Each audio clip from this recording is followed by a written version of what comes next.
Hi நண்பா, நான் உங்கள் ரேஷ்மன் மணி. எல்லாரும் சொல்கிற மாதிரி இந்த உலகம் அப்படிங்கிறது ஒரு தாய் போன்றது, ஒரு தந்தை போன்றது. அது இயற்கை, அது கடவுள், அது உங்களுக்கு ஹெல்ப் மட்டும்தான் பண்ணும் அப்படிங்கிறதெல்லாம் சுத்தமான பொய். உண்மையாலே இந்த உலகம் அப்படிங்கிறது ரொம்ப கொடூரமான ஒரு விஷயம். ஆமாம், உங்களை அது பாரபட்சமே பார்க்காது. இந்த உலகத்தில் எவ்வளவோ மிருகங்கள், எவ்வளவோ ஸ்பீஷீஸ், அதாவது மனிதனை தவிர்த்து நிறைய ஸ்பீஷீஸ் வந்திருக்குது. இது எதுவுமே நமக்கு தெரியாது. ஏன்னா அதுக்கு வாழ தகுதி இல்லை அப்படிங்கிறதால அது அழிஞ்சு போச்சு.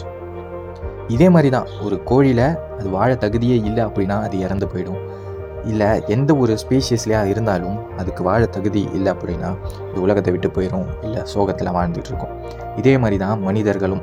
மனிதர்களுக்கு ஒரு ஸ்ட்ராங்கான மைண்ட் செட் இல்லை அப்படின்னா அவங்களுக்கு வாழ தகுதி இல்லை அப்படின்னு அர்த்தம். இந்த ஸ்ட்ராங்கான மைண்ட் செட் இல்லை அப்படின்னா அவங்களோட வாழ்க்கையில் கண்டிப்பாக கஷ்டப்பட்டுட்டு தான் இருப்பாங்க. இந்த 5 மைண்ட் செட் உங்களோட கேரக்டரில் ஒன்றா இருக்குதா அப்படின்னு சொல்லிட்டு பாருங்கள். இல்லை அப்படின்னா இந்த 5 மைண்ட் செட்டும் டெவலப் பண்ணிக்கோங்க. இதுதான் ஸ்ட்ராங்கான மைண்ட் செட். ஃபஸ்ட்டு நகர்ந்து போக கற்றுக்கணும். நகர்ந்து போக அப்படின்னா இங்கேருந்து வேறு இடத்துக்கு நகர்ந்து போகிறது கிடையாது. நகர்ந்து போகிறது அப்படின்னா இந்த உலகத்தில் எல்லா விஷயமும் இயற்கையை சார்ந்து நகர்ந்து போயிட்டே தான் இருக்கும். மனிதர்கள் மட்டும் ஒரு இடத்துல கூடாரம் போட்டு அங்கே வாழ்ந்துகிட்டு இருக்கோம். வாழ்கிறதுக்கு மட்டும்தான் தேங்கி இருக்கோமா அப்படின்னு சொல்லிட்டு பார்த்தா நம்மளோட வாழ்க்கையில் வீக்கான மனிதர்கள் எல்லாருமே ஒரு விஷயம் நடந்துருச்சு அப்படின்னா அந்த விஷயத்தை பிடிச்சிக்கிட்டே இருப்பாங்க. எனக்கு ஏதோ ஒரு கெட்ட விஷயம் நடந்துருச்சு, அவ்வளோதான், என்னோடய லைஃபை வேஸ்ட்டு, நான் அவ்வளோதான், இதுக்கு மேலே என்னால் எதுவுமே பண்ண முடியாது. இந்த மாதிரியான மைண்ட் செட் அப்படிங்கிறது மிக வீக்கான மைண்ட் செட். இது ஒரு பெரிய பிரச்சனையிலையாக இருக்கட்டும், இல்லை மனிதர்கள்கிட்டையாக இருக்கட்டும், இல்லை ஏமாத்துறவங்ககிட்டையாக இருக்கட்டும், இது எல்லாமே நடக்கிறது தான் இயற்கையில். இதிலேருந்து நீங்கள் ஒரு பாடத்தை கற்றுக்கிட்டு இதை தாண்டி நீங்கள் போனீங்க அப்படின்னா தான் உங்களோட வாழ்க்கை பீஸ்ஃபுல்லாக இருக்கும். 2வது, மாற்றம் ஒன்று தான் மாறாது அப்படிங்கிறத நம்ம புரிஞ்சுக்கணும்.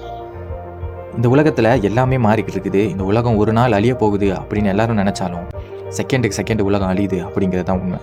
நீங்கள் ஸ்கூல் படித்த போது இருந்த என்விரான்மெண்ட்டோ, உங்களை சுற்றி இருந்த ஆட்களோ, உங்களை சுற்றி இருந்த விஷயங்களும் இப்போ கிடையாது.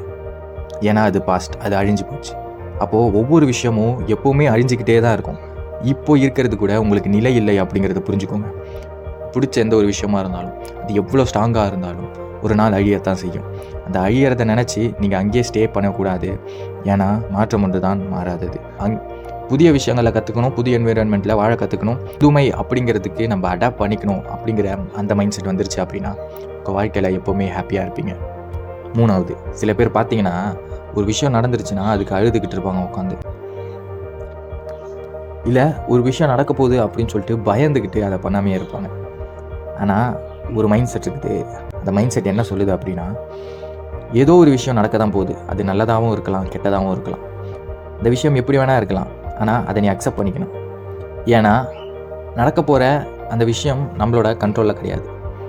இந்த மாதிரி விஷயங்கள்லாம் பண்ணால் ஃப்யூச்சரில் நமக்கு நல்லா இருக்கும் அப்படின்ற கைக்குள்ளே கண்ட்ரோலில் இருக்கிற விஷயங்களை நம்ம கண்ட்ரோலில் எடுத்துக்கிட்டு இது சரியாக வரல அப்படின்னு அழுதா அது நம்ம தப்பு.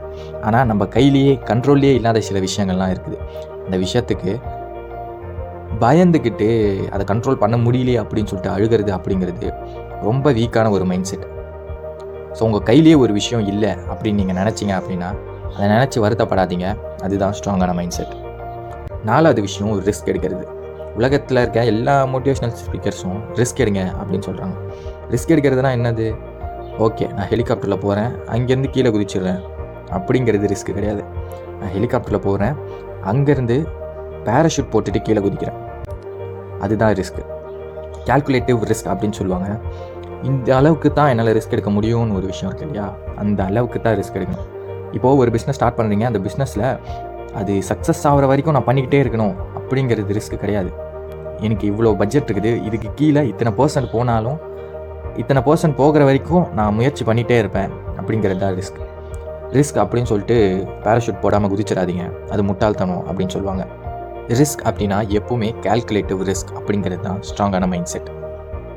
5வது விஷயம், உண்மையாலே உங்கள் வாழ்க்கையில் யாருமே உங்களுக்கு போட்டி கிடையாது. ஆமாம், நீ மற்றவனை பார்த்து பொறாமப்பட்டு இருக்கு இல்லையா, அவன் உன்னோட போட்டி கிடையாது. உன்னைய தாண்டி ஒருத்தன் போயிட்டு இருந்தான் இல்லையா, அவன் உங்கள் போட்டி கிடையாது.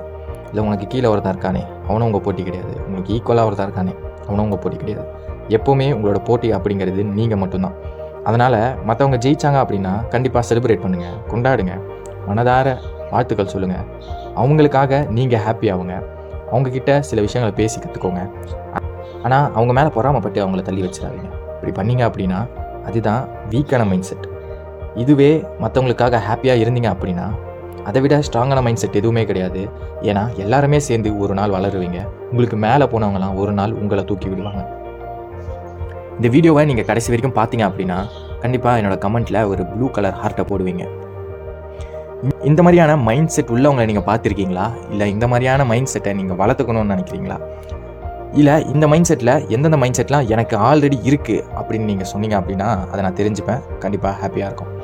மாற்றம் என்பது நம்மளிருந்து தொடங்கும். நன்றி.